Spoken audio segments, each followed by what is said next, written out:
Dalawang magkahiwalay na pagnanakaw ang nahulikang. Ang isa, tinarget ang golden toilet, habang isa pa, tinangay ang mga aso. Yan ang mga balita abroad sa report ni Ian Cruz. Sakay ng nakaw rin nilang mga sasakyan, pinasok ng 5 lalaki ang isang palasyo sa Britain madaling araw ng September 14, 2019. Dumaan sa bintana at nang lumabas, kumikinang na ginto ang bitbit nila. Ito pala ang nakadisplay na fully functional 18-karat gold toilet na nagkakahalaga ng 347 million pesos. Nitong Lunes lang, February 24, dininig ang kaso sa korte kung saan 3 sa mga suspect ang nilitis. Sa investigasyon, maaring hinati sa maliliit na piraso ang gintong inidoro at pinaghati-hatian ng 5 suspect.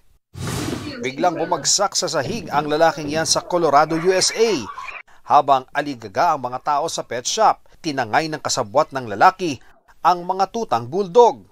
Habang tumatakbo, nadapa ang kasabwat at makikitang bumangon ng lalaki at tumakbo rin palabas.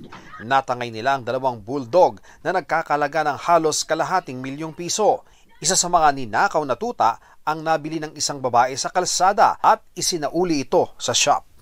Ian Cruz nagbabalita para sa GMA Integrated News.